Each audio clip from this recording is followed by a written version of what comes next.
ആ body parts എല്ലാം നമുക്ക് സാമ്പിളും അതിന്റെ ബോഡി പാർട്സ് എടുത്തിട്ട് DNA പരിശോധന വേണ്ടി അയക്കുന്നുണ്ട്. അതിന്റെ കൂടെ തന്നെ നമുക്ക് ഇന്ന് ഒന്നുകൂടി ഡബിൾ ഷുവർ ആവാൻ വേണ്ടി മുഴുവൻ ഏരിയ കഡവർ ഡോഗ് വെച്ചിട്ട് പിന്നെ സ്ട്രീറ്റ് ലൈനിങ് മാൻ പവർ വെച്ചിട്ട് മുഴുവൻ ഏരിയ കവർ ചെയ്തിട്ട് എവിടെയെങ്കിലും വേറെ എക്സ്പ്ലോസീവ്സും ബോഡി പാർട്ട് എന്തെങ്കിലും ഉണ്ടോ അത് ചെക്ക് ചെയ്യാൻ വേണ്ടി ഒരു ടീം ഇന്ന് രൂപീകരിച്ചിട്ടുണ്ട്. ACP ക്രൈംബ്രാഞ്ച് നിസാറും ACP ഒല്ലൂർ തോംസൺ രണ്ടുപേരായിട്ട് രണ്ട് ടീം ലീഡ് ചെയ്യുന്നുണ്ട്. അത് വെച്ചിട്ട് നമുക്ക് ഇന്നും മുഴുവൻ ഏരിയ ചെക്ക് ചെയ്യാൻ പോകുന്നുണ്ട്. നമ്മൾ ഇന്ന് ഏകദേശം കംപ്ലീറ്റ് ആവാനാದ പ്ലാനാണ്. ഇന്ന് വൈകുന്നേരത്തോട് എല്ലാ നമ്മുടെ ഇവിടുത്തെ ബേസിക് പരിശോധന കംപ്ലീറ്റ് ആവും. അതിന്റെ കൂടെ തന്നെ സാമ്പിളിംഗ് എടുക്കുന്ന കാര്യങ്ങൾ പിന്നെ എക്സ്പ്ലോസീവ്സ് ഉടനെ മൂവ് ചെയ്യുന്ന കാര്യങ്ങൾ ഇന്ന് ഉച്ചയ്ക്കത്തോടെ കംപ്ലീറ്റ് ആവുന്ന ഒരു സാധ്യത ഉണ്ട്. എക്സ്പ്ലോസീവ്സ് ഇവിടെ നമുക്കൊരു ഇത് മാഗസീനിൽ നമ്മൾ മാറ്റാൻ പോവാണ്. എക്സ്പ്ലോസീവ്സ് ഇന്നലെ തന്നെ എക്സ്പ്ലോസീവ് നമുക്ക് കിട്ടി അത് മാർക്ക് ചെയ്ത് വെച്ചിട്ടുണ്ടായിരുന്നു. ആ സെയിം എക്സ്പ്ലോസീവ്സ് ഇന്നലെ രാത്രി നമുക്ക് രാത്രി ആയത് കാരണം ഇന്നലെ മൂവ് ചെയ്യാൻ പറ്റില്ല. സോ ഇന്ന് എക്സ്പ്ലോസീവ് മൂവ് ചെയ്യാൻ പോവാണ്. അതിന്റെ കൂടെ തന്നെ ഇന്ന് കുറെ ഇലക്ട്രോണിക് മൊബൈൽ ഫോണും അതിന്റെ കൂടെ തന്നെ കുറച്ച് ബോഡി പാർട്സ് ചെറിയ ചെറിയ ബോഡി പാർട്സ് കാഡവർ ഡോഗ് ഇന്ന് ഫൈൻഡ് ഔട്ട് ചെയ്തിട്ടുണ്ട്. അതും നമ്മൾ മാസലെടുത്തിട്ട് DNA പരിശോധനയ്ക്ക് വേണ്ടി കൊടുക്കുന്നുണ്ട്. സോറി, ഏകദേശം നമുക്കൊരു 10 മൊബൈൽ ഫോൺസ് പാർട്ടായിട്ട് നമുക്ക് കിട്ടിയിട്ടുണ്ട്. അതും നമുക്ക് ഫോറൻസിക് പരിശോധനയ്ക്ക് വേണ്ടി കൊടുത്തിട്ടുണ്ട്.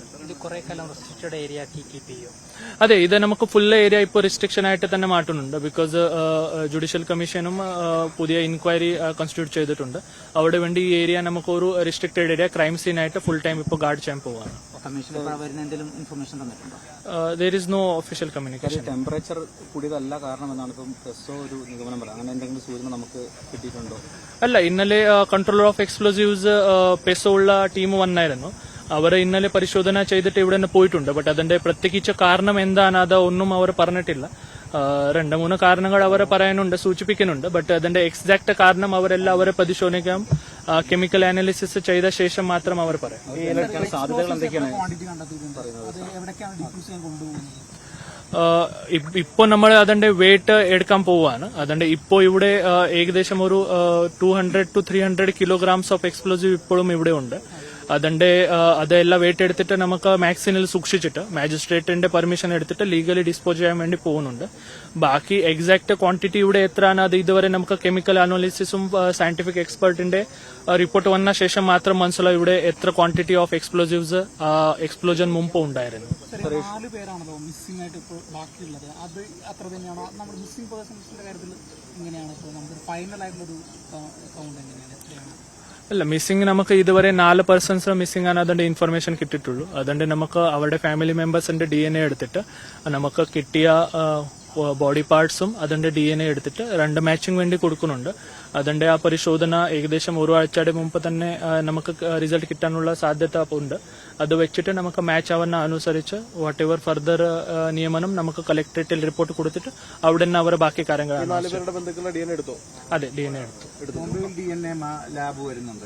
അതെ, ഇന്നലെ ഉച്ചയ്ക്ക് തന്നെ മൊബൈൽ DNA ലാബ് തിരുവനന്തപുരം നിന്നും എത്തിയിട്ടുണ്ട്. ഷോർട്ട് സർക്യൂട്ടിന് ഒരു സാധ്യതയുണ്ടോ?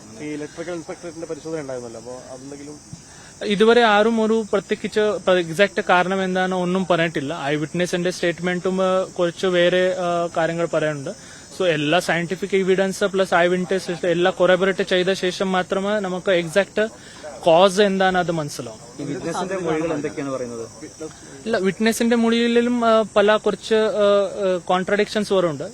അത് നമുക്ക് എല്ലാ കാര്യക്കും കുറച്ച് സെറ്റിൽ ആയ ശേഷം ഒന്നുകൂടി ചോദിച്ചിട്ട് അതിന്റെ എന്ത് കാരണം എവിടെ നിന്നാണ് ഫയർ തുടങ്ങുന്നത് അത് കുറച്ച് മനസ്സിലാവും. As of now it is still not clear.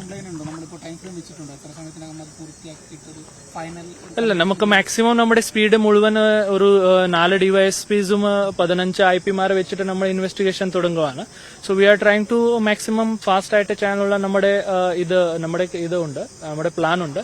But exact time line അങ്ങനെ പ്രത്യേകിച്ച് പറയാൻ പറ്റില്ല. അതെ, അവർ പറയുന്നുണ്ട് മിനിമം ഒരു 3 to 5 days പറയാനുണ്ട്. But within 1 week we should expect the positive result. But അതിന്റെ അകത്ത് എന്തെങ്കിലും കോംപ്ലിക്കേഷൻ വന്ന കഴിഞ്ഞാൽ വീണ്ടും ഒരു ഹയർ ലാബിൽ കൊടുക്കേണ്ട ആവശ്യമുണ്ടെങ്കിൽ പിന്നെ സമയം കൂടും. ഇല്ല, ദാറ്റ് ഈസ് 34 ഇന്നലെ പറഞ്ഞ പ്രകാരം, ഇന്നലെ DG ആദ്യം പറഞ്ഞ പ്രകാരം 34 പേര് നമ്മുടെ അത് ഐഡന്റിഫൈഡ് ആണ്. അതിന്റെ കൂടെ തന്നെ 4 പേര് മിസ്സിംഗ് ആണ്. അങ്ങനത്തെ കണക്കിൽ നമ്മൾ ഇപ്പോഴും നിൽക്കുന്നത്. ഈ 34+4 ആണോ? യെസ്, 34+4 38. 38 ആണ് മൊത്തം അല്ലേ? അതിന്റെ ഒരു ബോഡി ഉണ്ട്. ഒരു ബോഡിയിൽ മിസ്സിംഗും ഒരു ബോഡി ആയതുകൊണ്ട് അത് ടോട്ടൽ 37 ആയിട്ട് നമ്മൾ കാണുന്നുണ്ട് ആസ് ഓഫ് നൗ.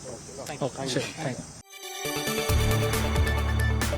കൂടുതൽ വാർത്തകൾക്ക് News 18 Keralam YouTube channel subscribe ചെയ്യുക.